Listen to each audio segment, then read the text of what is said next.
We live at the very important intersection at this time in humanity. The AI. Is it going to take over the world? Can we control it? Can we allow for it to move at full speed, or should we taper down the growth? I met a monk from Tibet, and that was the most surprising thing. In fact, there's a whole group of monks. They hosted a moon party. It felt like a Burning Man, and that was a surprise to me. And then I also was sick to the point where I couldn't eat or drink water for a week. And so there's a lot of deprivation there. And then I felt like this was my calling to do something differently. Like he was the guy competing with totally healthy men. Some of them were just, quitting. A lot of them were quitting, and some of them were dying during those, exercises. Wow. At 50% capacity of his heart. It came through years of work on myself and understanding what my limiting beliefs are, what my stories that I'm telling myself that are not helping me be the best version of myself. Sublime Podcast. Hey guys, next episode of Sublime Podcast, and I have a very interesting person today with me, Yuliya Bazyleva, who is also known as AKA Eva Bloum on Instagram. Hi. Awesome. And the reason why I wanted to talk to you today about is because you have a lot of things to say, and you also want to launch yourself into the content creation podcasting space, specifically around AI. Not going to talk about AI much today, but there is a lot to go over anyways outside of that. So watch Yuliya, launching into social media space as a subject matter expert. Time to go. Time no to more go. Waiting.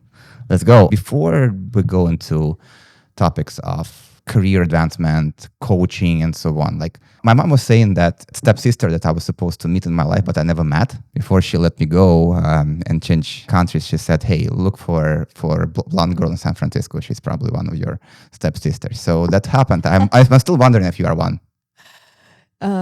You're my brother from another mother. Yeah, let's call it this way. Well, my name is Yuliya, and my career started in Silicon Valley and continued in Silicon Valley, and I'm still here. It's been 13 years. I've lived in the city, but one of my friends referred to me as beauty in the brains. That's a high regard. I don't know that I have that many brains or that much beauty. We are going to figure it out today. Let's make it a show. Fun fact, I actually participated in Miss Russian SF and won Miss Congeniality back in the day. That's a really fun random fact. Miss Russia SF is basically because there are so few women here, you just need to be a woman to participate. Basically. I thought I'd go somewhere where there's like a really low bar for entry. I actually think San Francisco is full of very intelligent people. Yeah, that's and for sure. It's really hard to compete on the intellectual level here. Everyone you meet is a founder. They're here to change the world. CEO of some kind of startup. 100%. Yeah. They're focused on making a big change, right? Changing the world, touching billions of people. And the weather is terrible. So there's nothing else to do. Yeah, for people who live in like cold climates where it snows 90% of the year, San Francisco weather is terrible. Don't come here. Well, it's great if you want to build stuff, right? So you sit in your apartment, focused, and you meet amazing people. When you get outside, anywhere you go to a Samovar Tea Lounge that's closed now, but you'd meet a founder of Google, Sergey Brin, founder of Reddit. So it's just a great city for meeting concentrated amount of people that are really smart and changing the world. For networking, for sure. And it also helps that everything is just so close because it's a 7x7 mile. Like the owner of the studio we are currently in, apparently so they know each other. They've met somewhere before. He's my friend. You run into each other, every time. It's crazy. At Whole Foods. Whole Foods is the new networking spot. It's crazy. Yeah, San Francisco is really small. I feel like every time I go out, I know at least 70% of the people. So I think there's a good lesson here. It's important to leave a good impression. Yeah. It's important to invest in relationships, build good relationships. because you don't know where you're going to meet people. And what goes around comes around. Yeah. I work at Google, and in my career there for 7+ years, I was amazed to see my clients come back in different roles in different companies, and for me to start working with them again. And a lot of times I was relieved because I'm very hardworking and I make sure I add value to the people I collaborate with. And they had a good impression of me, so they're excited to continue working with me. So I think it's a really good advice that I felt like I didn't know at the beginning of my career. When people say, oh, don't burn the bridges, make sure, don't ruin the relationships, because these people will show up in your life eventually. When you're at the beginning of your career, you don't think that way. For you, everyone you meet it's new, and you're like, oh my God, there's like millions of people out there in the industry. But actually, if you think about the industry, it's really small. In which industry are you talking about? The tech industry specifically? Yeah, so I am at the intersection between digital advertising, data science, and sales. Yeah. So it's a unique niche. You've just experienced a free trial of executive coaching. If you want more advice like that, then hire Yuliya. She will make you skyrocket. Yeah. So before we go there and talk about Google data science and executive coaching, like, how did you even start all that? Is it just so much on your plate? And I know you are coming from, the reason why I was joking about stepsisters, because we kind of from the same area of the world, where we were both blonde and we both speak the same language almost, right? So how did you... blue eyes. Thank you. You have green eyes. Thank you. Yeah. You came here consciously, or what was your motivation to change your home? It's a good question. I never knew that there's another future for me. I was born in Ukraine and raised in Belarus. It's a landlocked country, pretty isolated. I studied at a very competitive major at a competitive university. I studied international investments. And so all the case studies that I've read were about American brands, international brands. Yet Belarus didn't really have access to that. We don't have Starbucks in Belarus anywhere in any of the towns and cities. People don't drink coffee in Belarus. Shocking. The only thing we had there was McDonald's, and I think it's gone now with the recent events. But yeah, long story short, I was seeking the opportunity to experience a bigger global world, and I felt like there's more opportunity out there for me as a woman, as a aspiring business leader, as somebody that studies international relations and international economics. I felt the need to be somewhere outside of where I was, and that country was United States. I dreamt about living in the States. Like growing up, I watched all the Hollywood movies with the green signs, with the palm trees, and I listened to Britney Spears and all the other American pop music. And I thought, wow, those people know how to live a good life. It's beautiful.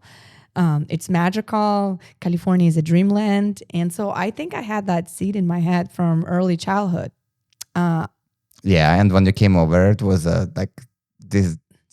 were discharmed, disenchanted because of the things that are not shown in the movies, of course, or did California actually lived up to your expectations? Yes and no. I started with Southern California. That's common. Is it really common? My story is that I came to Boston and I don't like snow. So again, as you say, San Francisco is bad weather. Well, even Boston, yeah. I'll hear what you're going to say. But after Boston, I moved to Los Angeles, and I lived in Los Angeles almost a year, and I just figured out it's not for me. It's all the initial perception. Yes, it's a cool party place where people are just so chill and they're enjoying their lives. And that's the facade, that's what they want you to see about them, to know about them. But as soon as you dig deeper, everyone is struggling there. You see, in Los Angeles? Yeah, everyone is struggling. Unless you have lots of money, it's a struggle. Having a lot of money is a struggle, ladies and gentlemen. The only people who say that happiness isn't money are people who have money. I can see that. That's funny. How did you move to Northern California from South, and why? Yeah, so I think I liked and I disliked California because I started in Southern California, the land full of mandarin trees, big houses, pools, and this like high-end privileged group of people that are very American. Yet I didn't end up living there.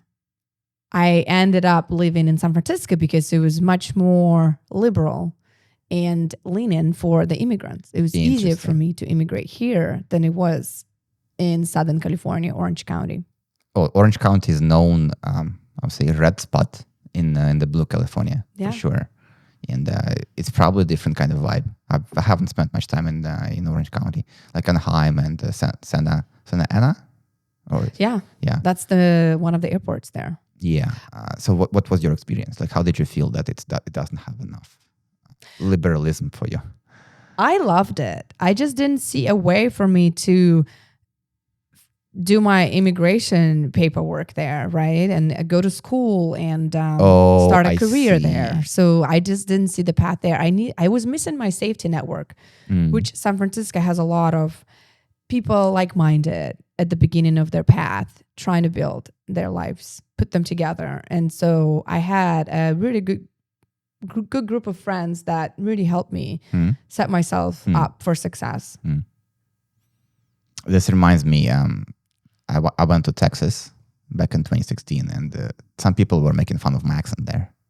So we probably, because you have to kind of live in that and make yourself successful, this is very annoying. I agree with you. Yeah, I think accents are really tough. It took me a long time to become comfortable with my accent and my background. Honestly, you don't really have much. So I was going to ask you if you took any kind of like coaching, speech therapy, accent removal classes and whatnot.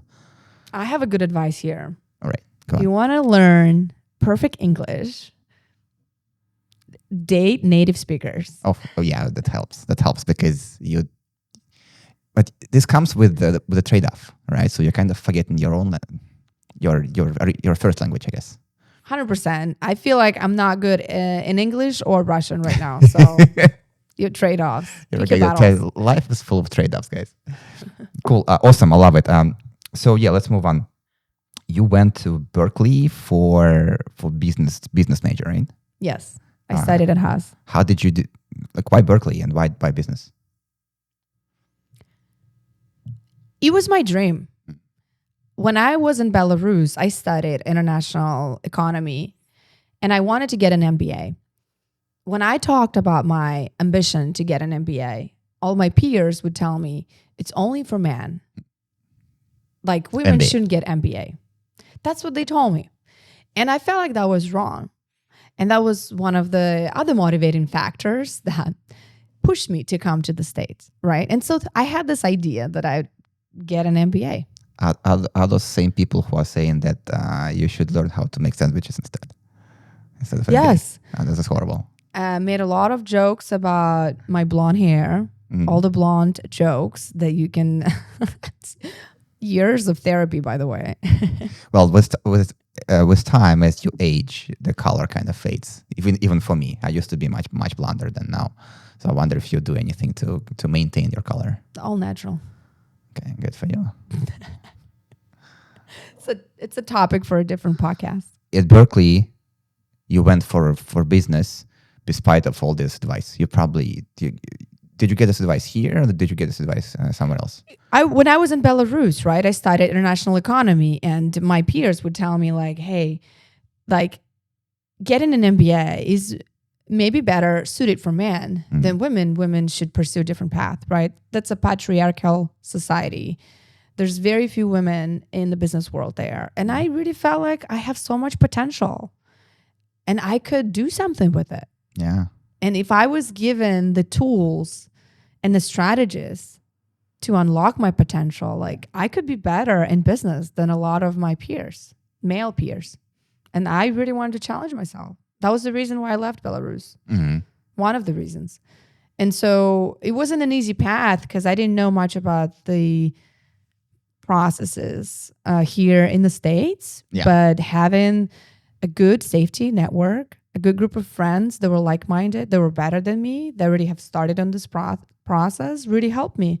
I would watch them, write their essays, take this business prerequisites, get their good GPAs, get in the extracurricular experience, either in business or, helping minority groups. Yeah. So I did all of that. There was kind of a formula, and I packaged it up. Went to transfer.org, I think it's the name of the website, to look at the documented list of requirements, filed my application, and I got it. But it was a hard process. There's a lot of tears. There's a lot of sleepless nights. There's a lot of reviews of those essays. Back in the day, like I barely spoke English, really. And it was hard for me to also understand how American community thinks, how are they culturally, like understanding the world, and what would the committee on the other side would want to see from me to think that I'm a worthy candidate to pursue that business major. So, I think what helped me is actually having that diverse background, being an immigrant, but also the hard work that, showed up in a good GPA and the good experiences. Yeah, I think it's all about the environment. If you are in the environment which doesn't help you, then it's much more difficult to achieve. And the changing environment is probably the simplest and one of the most efficient things you can do for yourself to be able to get somewhere where you're not at this point. 100%. We are the average of the 5 people around us, and I'm convinced in that. So that's a really good second advice. Surround yourself with people that are better than yourself, people that you want to become, and then learn from them. Monkey see, monkey do. And I'm like a monkey. Like if I see somebody being successful, I literally copy, paste, and adopt their styles, adopt their strategies, and go.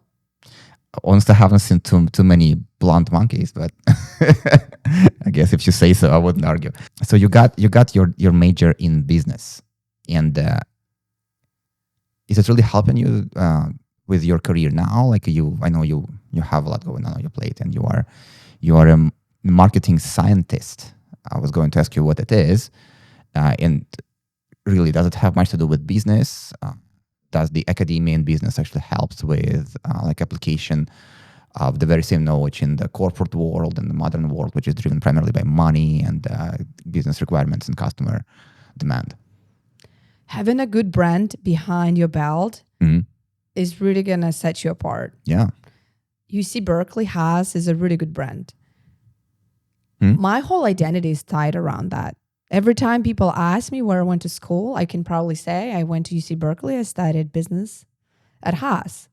And that's how people know me. That's the perception they make of me. So for those that are, at the beginning of their footsteps, figuring out what to do next, just graduated high school, like try to get in a good school if you can. I do think that education has shifted a bit, and it's a lot of times outdated. Like the value of MBA, there's question to, does it actually make an instrumental change to your career or not? Does it help you make more money or not? So there's a lot of debate around that. That's a really interesting topic.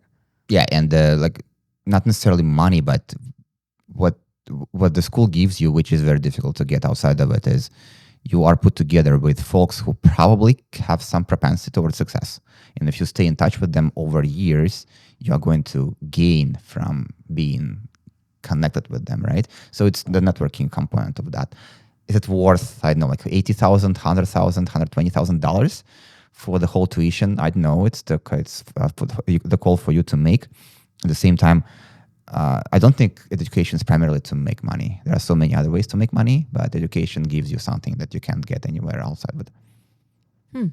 Yeah, I like that. I would say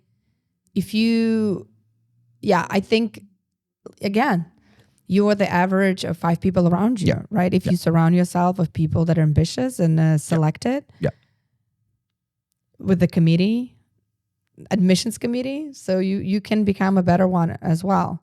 So I think the MBAs, the values of MBAs are twofold. Is that network, like you said?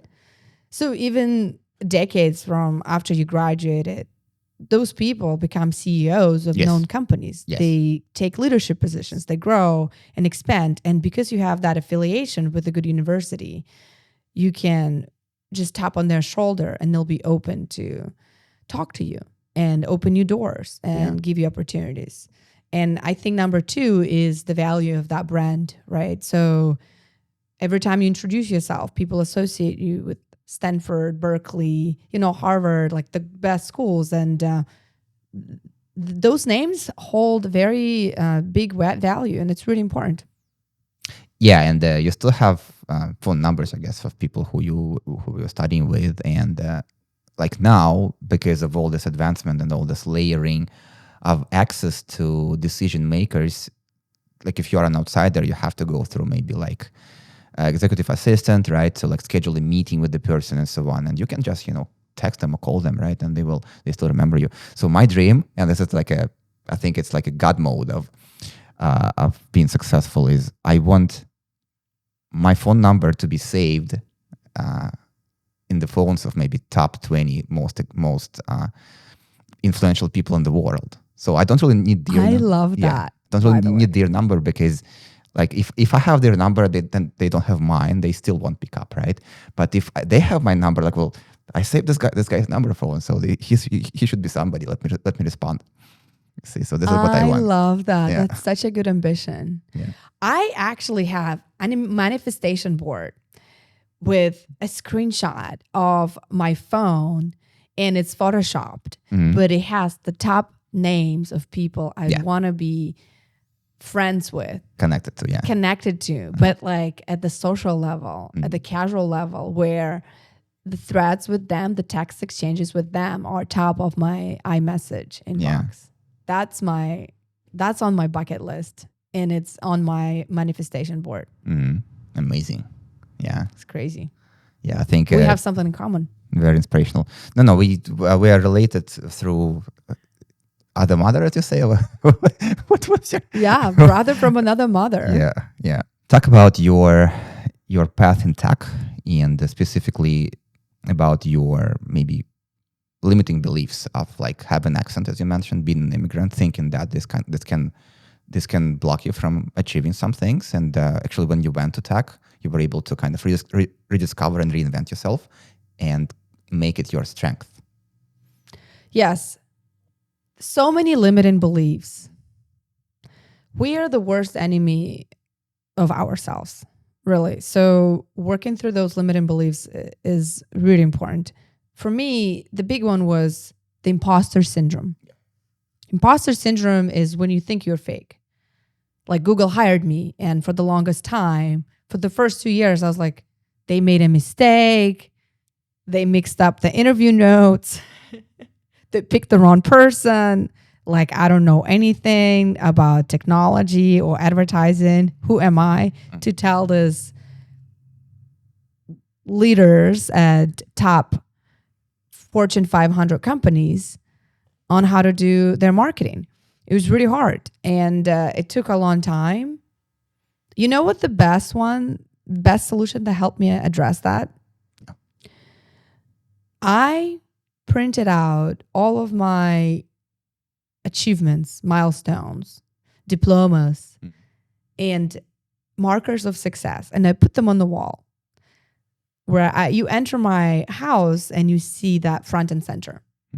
And I walk by like 100 times a day. Yeah. And so I have, my Google hat that they give you if you just join the company. Yeah, the noob with the Noogler hat. Propeller. With the propeller, right? My diploma, different certificates. Sometimes I have little printouts, like I've completed this mental health program coming out of depression. I printed it out and put it on my wall as well. All of those milestones and markers that help remind me how much success and I've accomplished throughout my years, and that I'm not a nobody. But I had a terrible imposter syndrome because everyone at Google is extremely smart, very eloquent, very sophisticated, and I was just an immigrant. Coming from Belarus, like no one ever told me that I could do it. It was hard. The point you're making in your own notes is that 50% of the unicorn startups valued over $1 billion were founded by at least one immigrant. I think I look back to this question that I struggled with when I start conversations with strangers. They ask you what your name is. And what do you think is the second question they ask you? How do you spell this? No. Like they would ask that if they try to write it down. Yeah. But like if you just having a conversation, what is your name? What is the second question they ask you? Where are you from? Where are you from? So is that question a good question? Or is it the bias question? It's an interesting way to think about this. I don't think it's a good or bad. It's just a way for them to connect to you on some level. And a lot of people think that, and that's for a reason, that your background is helpful to kind of understand you a bit more. But also this comes with all the stereotypes, which in lots of cases are not true. Germans are, like this Oktoberfest, right? Whatever. And so all those stereotypes, which do have some reasoning behind them, at the same time, they don't really help, right? And it's much easier to make a mistake by making assumptions about a person than just trying to connect to them on a more natural level, more natural way. 100%. Most people cringe when they hear the question. Most of immigrants cringe when they hear the question, where are you from? Immediately, yes. I started thinking that people hear my accent, they think I'm fake, they think I don't belong here, they just trying to isolate me. So I felt like they're stereotyping me. And it becomes worse when like after you answer like, oh, didn't matter, I'm from USSR. Yeah, because they don't know what Belarus is, I guess. They didn't know what Belarus is. Right. And then now it's more important that I say I'm from Ukraine. Half of my family is from Ukraine. I was born there. It didn't matter. So people make these associations and biases. It's really hard. But like even when I say I'm from Belarus, people start making assumptions. So they start asking me, where on the map is this? So if people want to learn about me, I felt like there are better questions to ask. Yeah. Right. So what do you do in your free time? What takes most of your time? How do you spend your days, right? So I feel like those are better questions. I try to ask them when I meet somebody that I think is from somewhere else. It doesn't matter if they're American or not. And I struggled with it for a long time. So what does it mean to be an immigrant, right? Is it a bad thing or a good thing? It's about what story you're telling yourself. Are you empowered with that story or are you disempowered with this story? Mm-hmm. If somebody asks me where I'm from right after they learn my name, I want to feel empowered. I want to feel empowered because more than 2/3 of entrepreneurs, of founders of billion-dollar plus companies, right, are immigrants. It's cool to be an immigrant. It's great to have an accent because you have a story. That means you're worldly. That means you have something interesting to share that if you were born in the States and raised here, you wouldn't know. So, but you can think otherwise. You can think, I have an accent, it's terrible. I don't know anything about this culture, I don't belong. So it took me a long time to change the story I'm telling myself about being an immigrant. And those facts, just repeating them to myself, right? Reliving that new story that it's great to be an immigrant because I'm bringing something new, a worldly perspective. I'm adding to the diversity of thoughts. It's great. I think it's a very good point. Yes, it's a very strong point, and I think what you are raising the thought of is people who are coming to a new culture, they will have imposter syndrome, right? It's not just getting into like a very difficult school, very difficult to get to school. I mean, even like Berkeley has School of Business, right? But overall, being in the culture, which is very different, you feel like, hey, I don't belong here, and at some point they will learn that I'm just somebody who I'm not, and they will kick me out, right? So it's the imposter syndrome, right? Imposter syndrome, exactly. But the thing that folks in this situation don't really think about is there are a lot of other folks around them who are just like that, you see. And as I mentioned, like massive ratio of employees in the top technology companies are from somewhere else. And if you talk to them, they have accents, they have very different system of values, they practice different kind of religions and so on.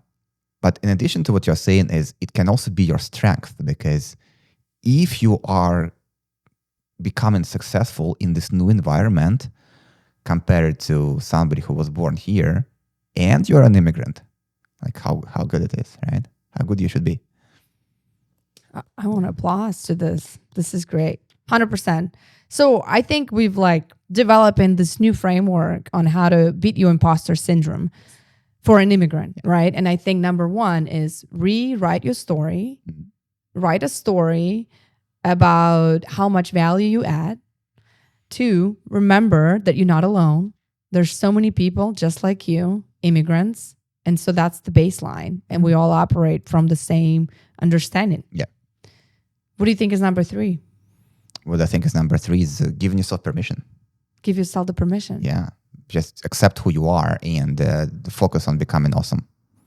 Love that. Right. And nothing else. There will be one thing. And how do you know that you are getting that you are on the right track? And how do you know that you are getting better than say yourself of yesterday, right? Compared to yourself. There will be people hating on you. There will be people saying that, hey, you cannot do this. There will be people who will try to stop you because they see you advancing and it makes them uncomfortable. You see, it makes them move. It makes them stand up from the couch and actually achieve something, and they don't want that. You see, so you're challenging somebody else's status quo, and if you see that you're challenging somebody else's status quo, this means you are moving ahead. That's great. I'm learning something from you. Like, I don't think... Hold on, you're supposed to be the success coach. Okay, I should talk less. No, this is great. I think what you were saying is you have to empower yourself, and the only person that you compete with is yourself, your previous version. Yes, yesterday's version of yourself. And I love the story of if somebody hates you, that's a great indicator of your success. Yes. Because you're doing something unconventional, you're creating something new. You moving the frontier forward. I think that's a great way to break through that limiting belief. Because who wants to have haters? So you're telling a new story about having haters. All right, guys, we are starting another course on giving free success advice. And I probably will give all the credit to you because it is clearly in your area of interest. Let's do that. Let's write a book. Yeah. On the executive coaching and like success mentoring. Why did you decide to go there, and how did you acquire necessary knowledge and expertise to be able to coach other people? I started as a data scientist. So working with the data, being in the weeds, working through Microsoft Excel, raw by raw, number by number. I moved on to working with clients,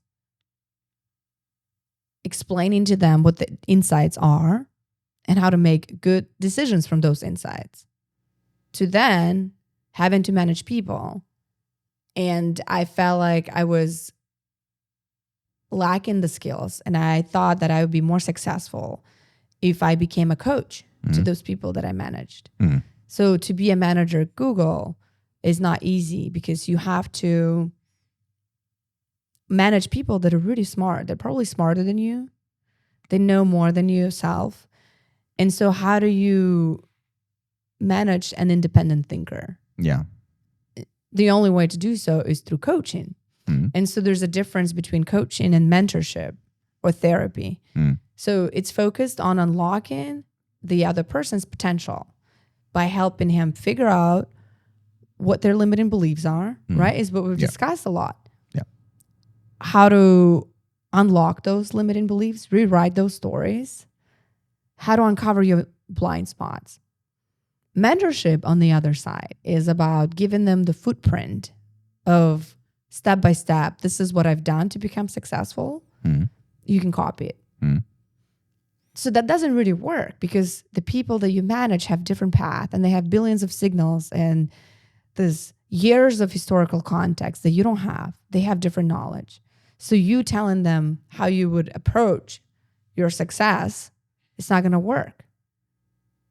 They're not going to become successful by replicating your strategies. But what you could do, you could help them figure out what they need to do themselves. It's sort of teaching them to fish in a very productive way at scale so they can really transform their ambitions. So I had that insight that I need to develop my coaching skills if I want to be a good manager. Yep. So that was my next steps. And then from there, I've seen a lot of leaders, people that I admire, people I aspire to be. They have taken this executive coaching course at Hudson School of Coaching is the school I've went to. But I saw people do something and I copied that, right? So it's like I'm an average of 5 people around me. And those were executive leaders, right? So I applied for the course and I was amazed to see so many more senior folks at the table in my class, in my cohort. I felt underqualified as usual. You know, I had that imposter syndrome, but I already knew how to fight it because I rewrote that story that everyone is starting on that journey with me. They don't know how to coach others. They don't know how to be an executive coach. We all are making those footsteps together. And so it was a 2-year program. I've graduated through that process. There's a lot of empirical experience. I've coached people. I've coached entrepreneurs. I've coached people through transitions in their careers. I've coached people that wanted to start their careers in tech that came from somewhere else. I have a lot of amazing success stories. So it's a combination of, experience of coaching through those scenarios that are common across a board of coachees, helping people unlock their potential without telling them exactly what to do, and having those frameworks as well that I've learned at the Hudson School of Coaching. And I put the Hudson School of Coaching on the bottom of the list because the biggest resource that you have is your client when you work with them. They have amazing toolkits and amazing strategies at their disposal that they may not be aware of. So you just need to shine the light to help them figure out what toolkit to use. And if they know about it, but they haven't used it, then you work together and figuring out why not. Yeah. Yeah. And I like how you started with like being a data person, data scientist. And data scientists are folks who are really strong with understanding and testing any kind of ideas, hypothesis about what you can do with the data and where it can go. Right? So it's kind of like predicting the future using the past, right? So when you start coaching with somebody, what kind of data points do you collect about them, and how do you actually embed this? I'm pretty sure you have some kind of framework, right? But this framework needs some data points, the inputs, and then you can help create this path towards the desired output. Yes. The hardest piece is that context collection, right? Yeah. And what doesn't get measured doesn't get delivered. I think I'm not saying this right, but the point is you need to understand the context of the person that you're working with, right? Where they're coming from. And you have such limited time to get that, right? Yeah. Like a couple of hours over a course of first 2 sessions. But the main piece is knowing what the goal is. But knowing what the goal is and the North Star is not enough, is actually figuring out a way to measure that. So for example, it's easy if you want to get the job as a data scientist at Google. It's a yes or no binary, right? Yeah. If you want to become an executive leader at the corporation you're already working with, it's a promotion, right? It's managing people. That's easy. But let's say you already are an executive leader, you already manage people, and you want to improve your presence or improve your leadership skills. How do you measure that? How do you quantify that? Is it in the volume of revenue that you bring to the business? Is it in the quality of relationships you have with your reports? Is it in the number of people you manage? Is it in the budget that the leadership gives you? So it's tricky, and it requires discipline to stay with the topic and really drill down and commit to a specific metric. But that's part of the scope of the coaching engagement.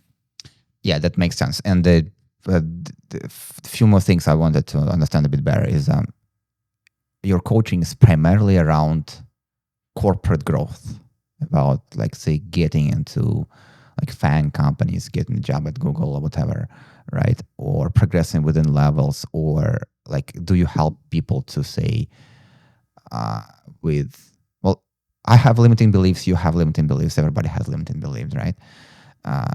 And my limiting belief is that I'm so addicted to the salary that I'm postponing chasing something bigger. This is my limiting belief, you see. And working in like technology companies, it's very easy to get addicted to this money, right?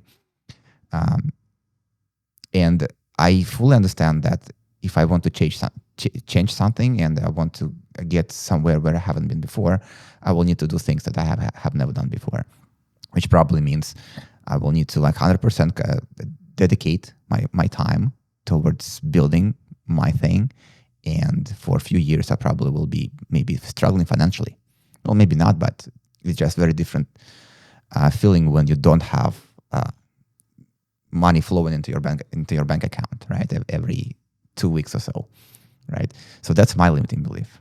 So I wonder if you work with people who wanted to build things on their side, and how did you help them? Can you give like specific example? You don't need to name them because it might be like private information, but I just wondered to see like how was the breadth of your experience?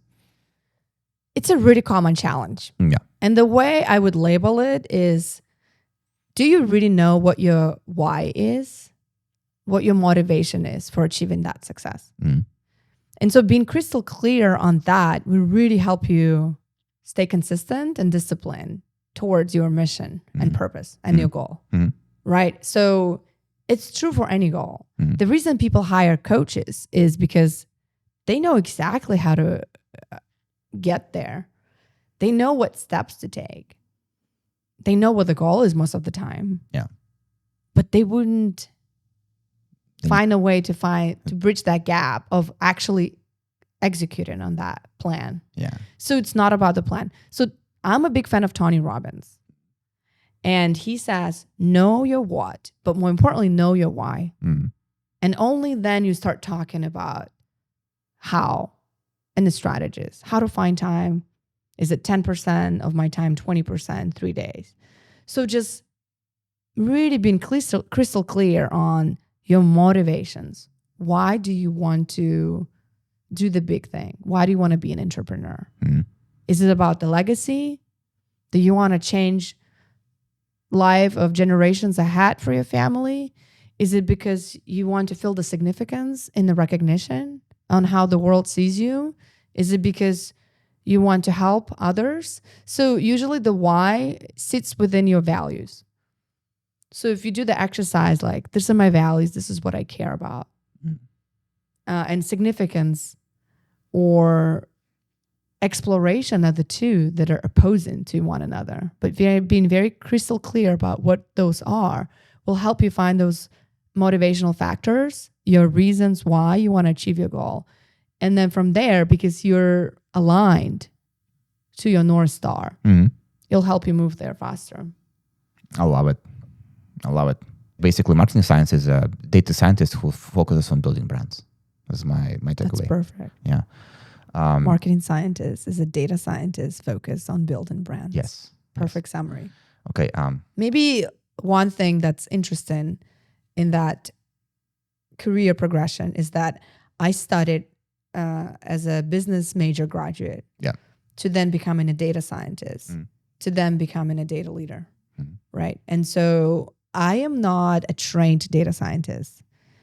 And for everyone that's at the beginning of their careers, somebody that wants to venture out and become a data analyst, product analyst, data scientist, all the same, different shades of the same role. So don't be intimidated. And with AI, like the data science role is more democratized right now than it ever has been. You can write your code with ChatGPT. You can use plugins into your Google Sheets that can help you create the frameworks and the methodologies and the macros that are easily executable without you having to manually develop it.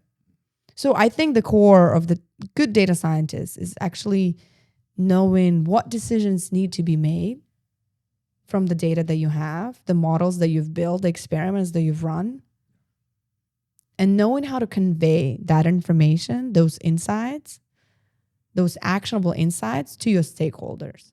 Yeah, there's a whole component to this which is turning numbers into stories, right? So yes, what do numbers mean, and how do we make use of them, right? It's basically storytelling based on whatever like analysis and hypothesis testing you've done before. Yeah, storytelling piece of the data science is the most exciting for me.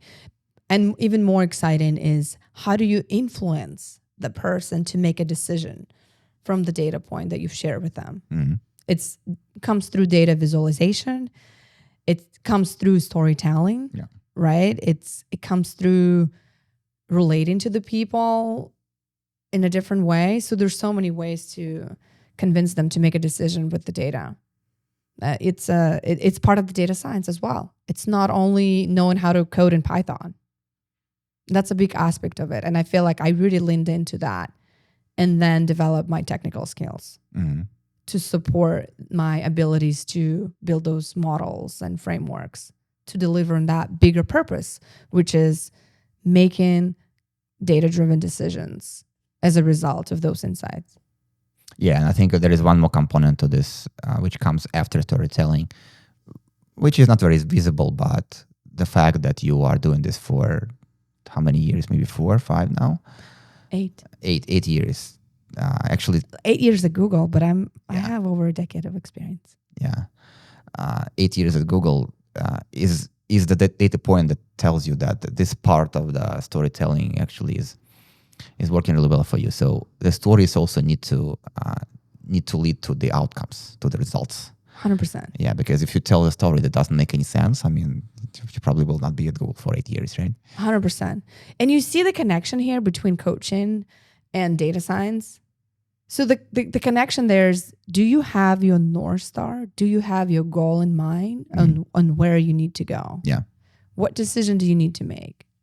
Right? And then from there, you build your hypothesis and the frameworks to come up with that insight that'll drive that decision.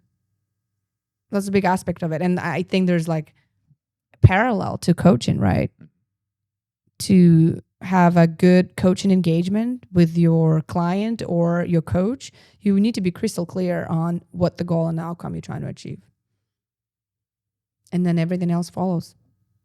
Wonderful, guys. If you want more of that, what's the best way to reach out to you for your coaching expertise and maybe schedule, I know, like exploratory session, which takes 45 minutes, 1 hour with you? I do 30-minute introductory sessions. I think it's all about having the good chemistry between the client and the coach.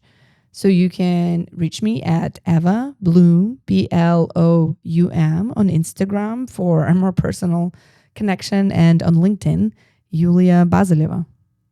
And as you can see, everything is social media those days. It's not like even send me an email or go to this website and fill the form. It's like LinkedIn and Instagram. Personal messages is the best way. Way to go.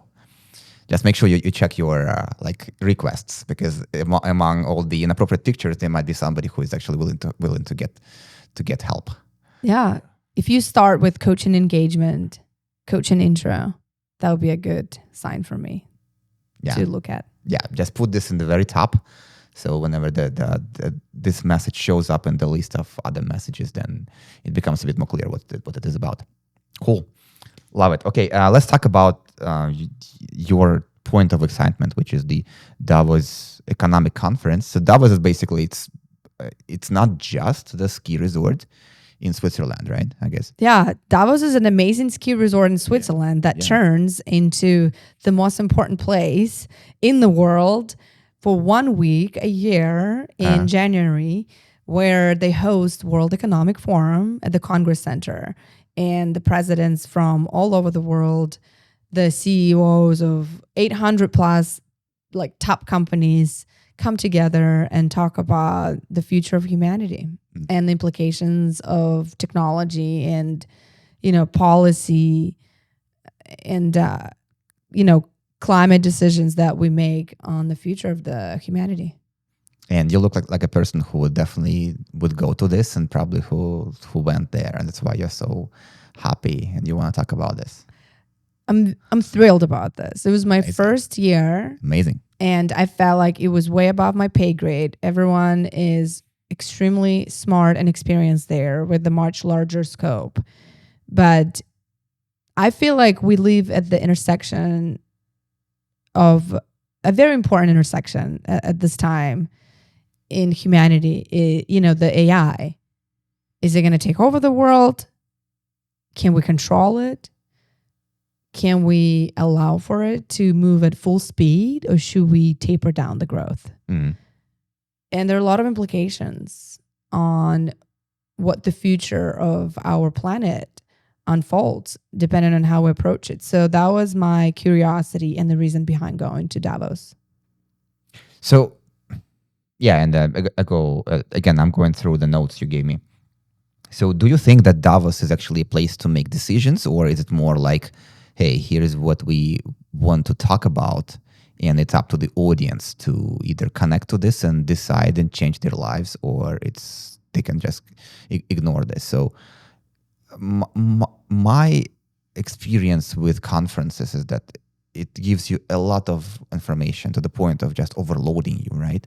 And you have to choose between which lecture and which class to go to.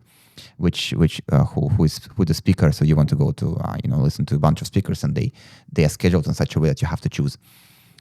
But there isn't much of a decision making and outcome that usually comes from conferences. So it's a form of entertainment. So I wanted to learn from you is what was different about Davos. Was it really different? Was it more about making money, or was it more about social good? More about like actually changing lives, changing the world, and making sure that we have some control over the future? Yeah, so I think in general, you're right about the conferences. The information that you get from there is not very useful. It's more about connections. Yes. People you meet and networking, but also not useful for many people. But if you have a specific agenda, there's a lot of business that's done there at the conferences, right? And so that's why they're sponsored by the companies.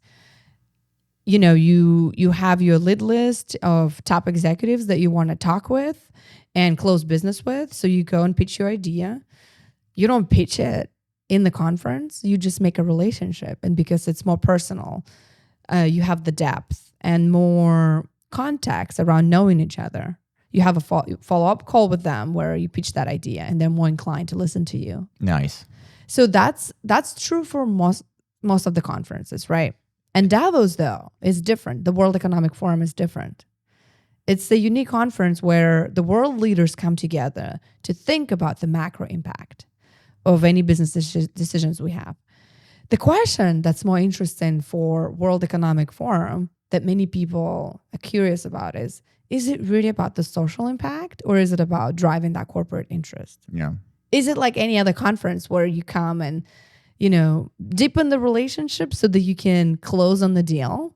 Or is it really about thinking of the implications of your business? Corporate dinners future? Paid by corporations. Yeah. So there are a lot of corporate houses, right? Salesforce, Microsoft, Google had a house. They call them houses, but it's like these tents, these venues. They showcase their technologies. They have fireside chats, panels. They talk about ethics of AI. They talk about implications of, having a higher carbon footprint, the climate change. They talk about diversity.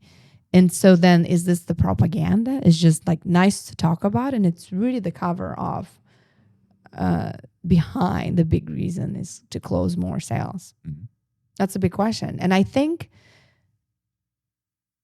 there's a struggle there. It's like they meet at the buffet line and they collapse there. They collage there.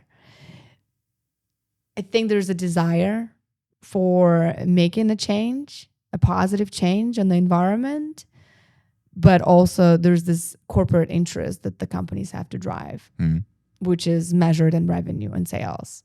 And I don't have the answer to that, but that would be the big one to uncover. I think there's still the background and the basis of it is, hey, let's we are we're paid by the Wall Street, right? If we don't drive revenue, if we don't drive growth, like we're not going to have a social cost to worry about because we're going to go out of business. And then the social cost comes second. Yeah, but I think there is also the sponsors and the organizers of the events, the conferences specifically, they also have their own whys, right? So as you say, it's important to connect to your why. And if you go to say an event that is thrown by a charity, right, you will see a bit different kind of vibe, right? So it's like everyone is coming together and trying to help, and the tickets cost money, but everyone understands that this money actually goes towards the good cause, right? While when you buy a ticket for the conference, it's more like who somebody's greed, dictating the prices every year. So would you say that Davos is more on the corporate side, more on the charities and kind of contribution side, or is it like a blend? What I am amazed to see at World Economic Forum is the unique intersection of people that come from business, they come from politics, and they come from nonprofits, right? The social cost, the social cost organizations, and them being in one room, all driven by different agendas, is a great outcome, in my opinion. Just putting issues on the table, being open about it, it can drive a lot of outcome. So being transparent with the struggles that each of them and interests that each of them is trying to balance, I think it's really important. And I don't know another conference that actually invites a number of presidents, a number of it's very high level CEOs, as well as the leaders of all those nonprofits. Yeah, speaking of which, who was the most surprising person you've seen there? Somebody who you didn't expect to show up at such a conference? So I met a monk from Tibet, and that was the most surprising thing. In fact, there's a whole group of monks, and they hosted a moon party. It's not them, but a group of people that are into spirituality. They hosted a moon party. Okay. And they have a venture firm, right? So there's an interest there. It's an organization, but it felt like a Burning Man, and that was a surprise to me. I did not expect to see. I mean, like everyone that you see there wears suits and ties. So you wouldn't expect to see somebody in the traditional like monastery attire. And I had a meeting with one of them, and it was quite enlightening. I think the reason for that is it comes back to the why. Like, why are we making certain decisions and what drives our behavior? It's those underlying values. So if we're not aligned on the values, if we don't operate from the heart, and the heart, only wants to do the good, share the love, right? And you can translate that into corporate language. But it still comes down to that value of sharing the goodness, sharing the love, sharing the knowledge. So if you make your decisions from that perspective, then you'll have a different outcome in the world. It was really surprising to me. I didn't expect to see any spiritual leaders at at the World Economic Forum, it's either politics or corporate presence, right? And so that was great insight, and it makes sense to me. Very cool. Were you able to? So you mentioned you connected to the monks on the spiritual level, and you probably attended a bunch of experiences that are like Burning Man together with them. So this is clearly a unusual kind of outcome of this kind of conference. Yeah, the reason is because like Burning Man is, it's a party. It helps people. It has great values as well. It helps people clear out their heads and bodies from, being stuck in apartments and working in a corporate structure, having the grind, really releasing all that and connecting on a human level and having the radical self-expression, radical self-reliance, radical gifting to others. So those are great values, and I think that's very specific to Burning Man. I would say if you go to the East, right, and their spirituality concepts of philosophy is a bit different, right? The people that came to World Economic Forum, they're like best of the best, right? They're really the leaders. But what does it mean to be a leader in a spirituality world? That means that you've given up on all of the materialistic goods and pleasures to pursue a higher cause, right? To pursue the understanding of what the universal energy is. How can I help our planet a better place? It's sort of like a religion, right? And so it's very different. So it's the opposite of what everyone else does there. And so they would host these meetings every day called the Peace Hour. And you just go and meditate during the Peace Hour. There's so many wars happening in the world right now. Is it because of the greed? Is it because of the self-serving agendas? Yeah. Is it because we've walked away from the values? Is it because we don't know what the true purpose and the North Star is for us? And so having that presence was really helpful and a good checkpoint to remember that, knowing yourself, being aligned spiritually is really critical for you to achieve success, but also have a balance. Yeah, that's interesting to put into perspective. It's like my theory is that, it's based on one specific book. The book is called the Winner Effect, and it's about the winner fact. The winner effect, yes. The winner effect.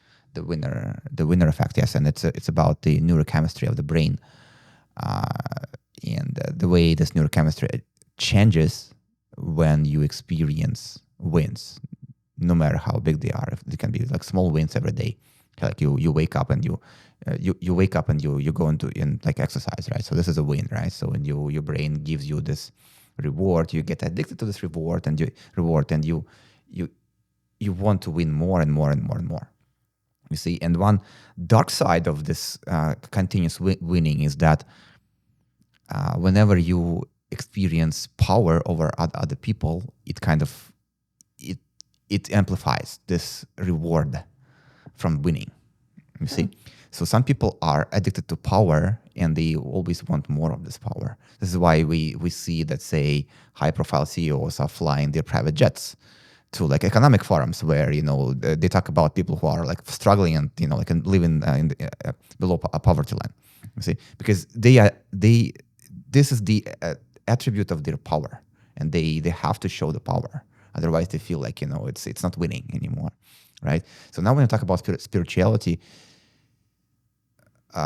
not all people are like that. There is only like class of people who get this connection between winning and power.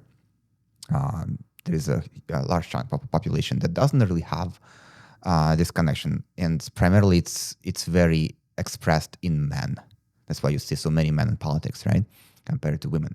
Women they don't feel as much of exhilaration, as much of excitement coming from being in the position of power. You see, so that's why spirituality makes sense if your thoughts are clear and if you are not, I would say, affected by clearly addictive things. You see, so be it things like power, or be it like any kind of like chemical pleasure, like drugs or alcohol or whatnot. You see, so that's why I think a way to get to higher level of consciousness and higher level of spirituality would be to kind of say no to a lot of things, which 100%. which can be addictive. And that's why it's because it's on the neurochemical level. As soon as you give your brain an easy way to get rewards, the brain will change itself to keep chasing those easy ways to get rewards. And the life is so diverse and so rich that there are so many ways to receive those rewards from life. Yeah, that's a really good point. I haven't read the book. I think that's really interesting. But giving up on something so that you can clear your mind, yes, and get to the higher level of consciousness, like I think that's key. That's a key ingredient. But I also don't know if that effects persists. So basically, if you take a monk and then put them in the position of power and they see how good it is, are they going to stay a monk, or are they going to say, no, I'm going to politics. I'm running for the office. You don't know. I mean, that's a good question. They're all humans, right? But I think they have those values, right? And they operate from them for a really long time. And they're selected to be that representative from early age, right? It's sort of like they've been chosen and they've been blessed. Do you think it's somebody else makes this choice for them, or are they choosing this path themselves? They're usually selected because they speak a light language, or they're part of the family that was on that path, like generational. They have psychic abilities, right? They have extraordinary discipline to meditate, stay silent, to really deprive themselves of all those human pleasures and needs. Yeah. I'm not an expert in this subject, but from what I know, they're selected and they're chosen. And so it's kind of like, you're not going to deviate from your values. It's been your value for all of your life. Like, if you want to be a good person and that's the thing that defines you and that's who you are, you will follow that path. Yeah. And no matter what it is, whatever decisions you have to make, you'll make them so that it makes you look like a good person. Yeah. Or like, for example, if you have, your values, your family, right? You do anything. You kill people in order to support and save your family.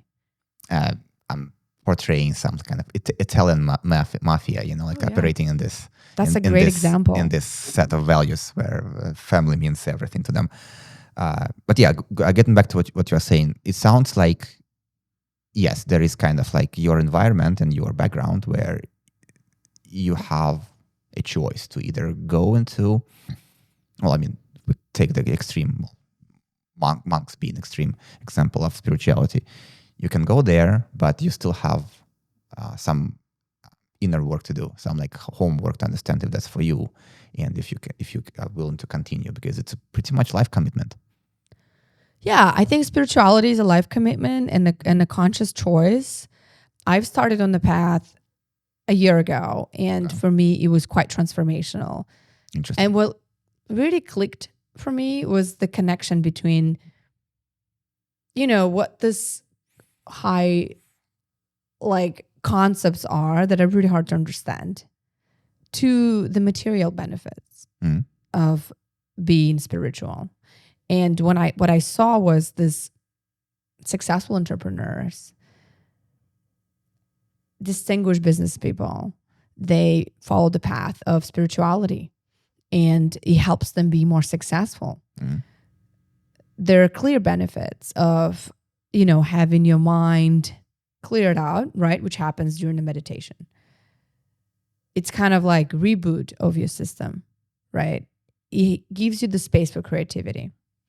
So the spirituality and meditation, it helps you enhance your intuition. It helps you feel more connected to the world. Everyone in the world is already connected, and the world is connected to us. I think those meditation is separate from spirituality. There are It's people, part of it. It's clearly there are people who, pretty much everyone who practice spirituality also meditate, but not the other way around. Yeah, 100%. I know people who do meditation from the like medical purposes. Oh yeah, I mean, there's so many shades of this, right? And like there are different levels that you can pursue it at. Like I meditate every day for at least 15 minutes. Wow. And then I do this spiritual journeys on the biweekly level, biweekly frequency. Like I do what they call Kundalini sessions. Mm. They take 2 hours, and it's like out of body experience. So, and I prioritize that over any party or any networking event, because that benefited me much more than any other stuff. So if you see the benefits, and for me, at some point it clicks for everyone differently though, right? At some point you understand it and you see the value. And so I saw that when a friend of mine passed, when I have sprained my MCL, I couldn't walk. And then I also was sick to the point where I couldn't eat or drink water for a week. And so there's a lot of deprivation there. And then I felt like this was my calling to do something differently. And that's how I started to do those meditations and those Kundalini sessions and sound healing and thinking about it differently. And that really helped. A friend of mine practices yoga, and this is part of her life. And she also practices Kundalini, so I think I can connect you to. She doesn't live in San Francisco, because not all the cool people live in San Francisco. And you can see this like divine energy just shining, projecting out of her, and every time you talk to her. That's so beautiful. Yeah, definitely. I'll introduce. Yeah, in order to stay in that state, like you have to give up on drinking, right? You have to give up on overeating. You have to give up on like going out excessively and overindulging yourself in those like simple pleasures. So it's once you go on that path, you kind of don't want to drink anymore. You kind of want to become vegetarian. I haven't gotten fully on that path, but I can see myself in periods of time where it's like, oh, I'm like a different person. Like I don't want any of this other stuff. So are you truly vegetarian, or do you like sneak in? I'm not vegetarian. Animals. But when I do Kundalini sessions for like 3 days after, I don't feel like eating meat. And so I would say from 100% of meat consumption on the daily basis, I've now reduced it to 50%. That's a significant change for me. And that came because I felt like it had a lighter energy, and it helped me have that consistent state of being connected to the universe, having that divine, energy emitting from my body. Yeah. Having that better intuition, like predicting the future in a way, being more creative. The benefit that was very clear to me was when I'm stuck on the presentation for weeks, I don't know how to create that story, right? After that sound healing, if it's a good and what is sound healing? Properly conducted sound healing, like I was able to crank it out in 2 hours. And that was great. And sound healing it's the process of creating the music. Okay. Or like you in a session, right? Facilitated by somebody who creates that music. And they create it through the sound bowls. So there's like a lot of equipment made of rose quartz or special materials that are pure. And they're tuned to the purest energy, purest nature energy frequency, right? And so when those instruments are played together, they orchestrate this experience that heals your body at the cellular level. Interesting. Is there any science on this? Like how healing happens? There's some science. You asking the wrong person. I'm more like a consumer of it, but I thought you are a data scientist. yeah, I think I'm very pragmatic. I think about it in a pragmatic way. And so what I know is after the session, again, I have better intuition. Like I think about somebody and they message me, or I think about the opportunity and it comes my way. It's easier to make decisions. I'm more creative. There's a lot of serendipity that happens. You're in a state of flow. And for people that are in their heads a lot, that think a lot, I'm in my head all the time. It's really hard to get out of my head. I'm an overthinker. So those experiences really help me get to the next level, to the point of feeling rather than thinking. So there has to be a balance. And those two have to be integrated, thinking and feeling. But through feeling, 95% of the decisions could be made, right? Only 5% of our body is the consciousness, right? Is the brain.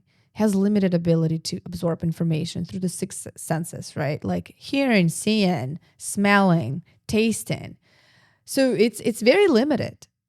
But like talking to you right now, I collect so many more signals, the millions of signals that I can think about and articulate.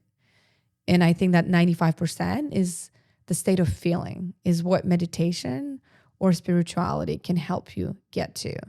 And that's where you unlock those new states that help you feel more connected, that help you feel more enlightened, that help you feel more intuitive, that help you feel more creative.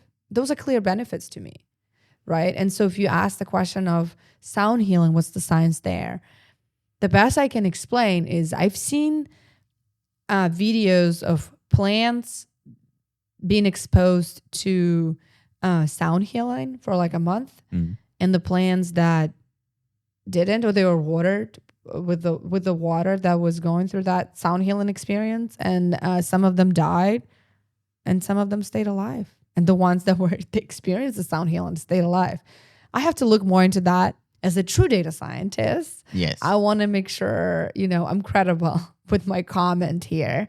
And I haven't really fact checked that experiment, but it kind of makes sense to me. Yeah, I unfortunately don't know much about this area. And if there is any research, guys, like leave comments. It would be cool to actually that'd be see great. if anybody knows much about research done about the effects of specific frequencies on like live organisms, on live cells. So that's why I can't say whether with credible evidence if it's working or not. But what I definitely know is that one of the strongest effects in science is placebo effect. So if it works for you, keep doing it. I believe in placebo effect more than anything. And I think it's like it actually goes along with my coaching principles, right? It's about the story that you're telling yourself, the energy that you put yourself, the state that you put yourself in physically, emotionally. Yeah. That's more important than what you do and how you do it, right? So if I'm able to put myself in an energetically charged, inspired state, whatever it takes me, it could be cold showers, but for me, it's Kundalini. This is great. It helps me be more productive. And maybe that's my placebo effect. Cold showers are also very well researched. If you do cold showers, keep doing them because they actually work. Love it. Yes. It's one resolution this year.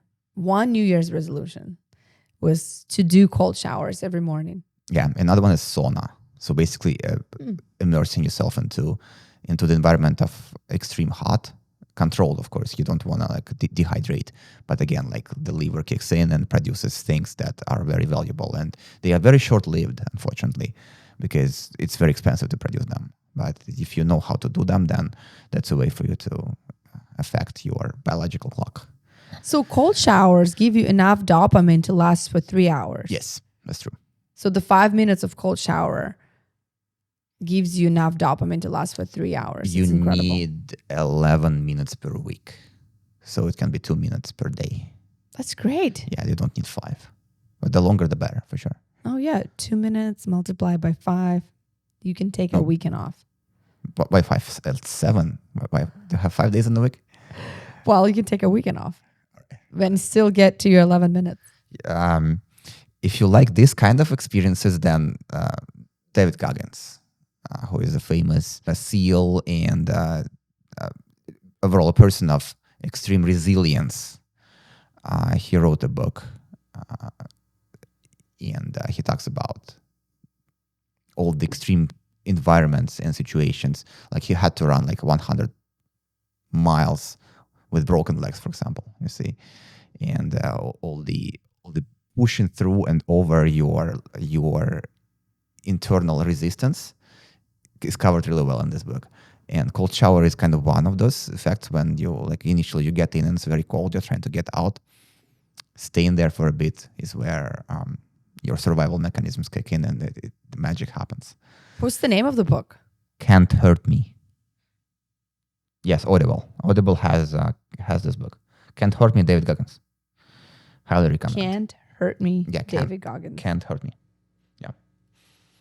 He started as a Navy SEAL, and like Navy SEALs go through like extreme, like grueling, purposefully architected and engineered challenges to the point that some people die. You see, and there are cases where people die as a result of pursuing those exercises. Wow. And he went through all that, and he received, he graduated from the Navy SEALs, and sometime after, it turned out that he had a heart condition, which they didn't find before he got admitted. So Wow. his heart was only functioning at 50% capacity. Oh my God. You see, so again, like speaking about being an immigrant, like he was the guy competing with totally healthy men. Some of them were just, quitting. A lot of them were quitting, and some of them were dying during those, like exercises Wow. at 50% capacity of his heart.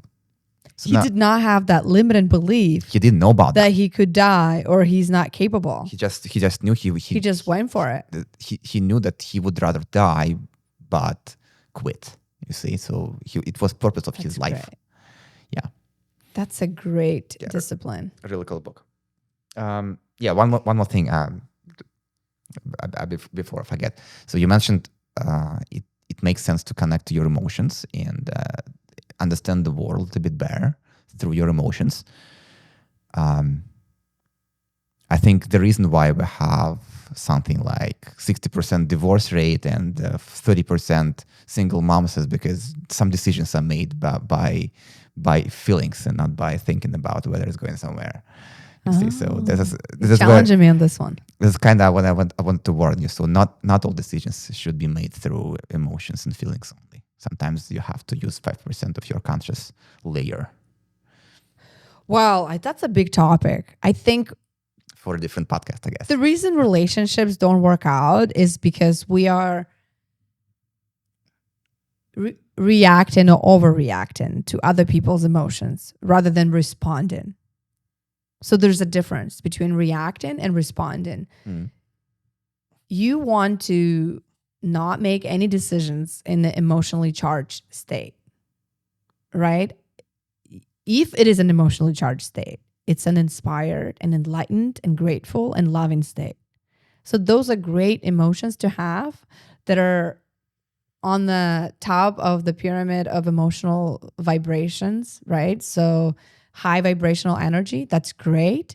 So if you've fallen in love and you feel like committing to somebody, maybe that's a great decision. But if you're like super angry and disappointed and feel guilty and you thinking of getting a divorce because of that in the moment, that's probably a bad idea. But to move from reacting to responding, it requires emotional maturity. When I was talking about when I said you want to feel and be in the body is just get out of your head. And, you're not emotionally charged when you meditate and when you're doing the spirituality sessions. It actually helps you be more balanced.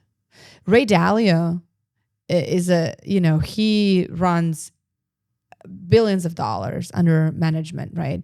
He has a whole concept and a framework on decision science. He's incredible. He's so talented, so smart. And when I saw him in Davos, what he talked about was spirituality.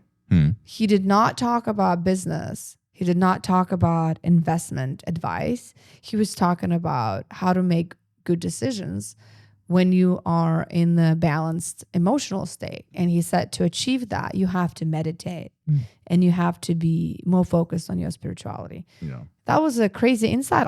He was the last person I would expect that from.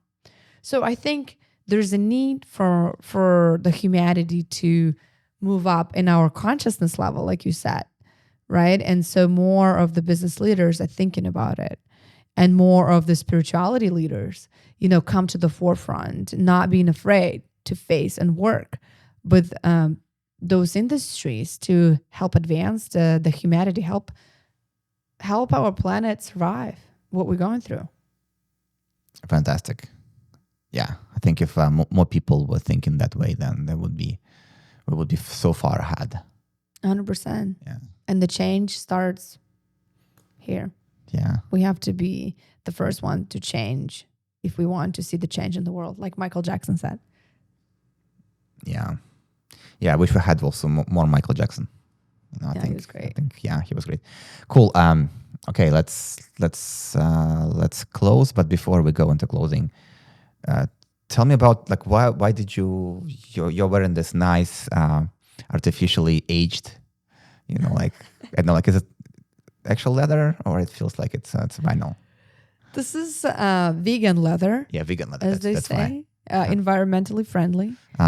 No one died in the process. So today is the Super Bowl day, and it's Chiefs against 49ers. We hope 49ers win. Yeah, go 49ers.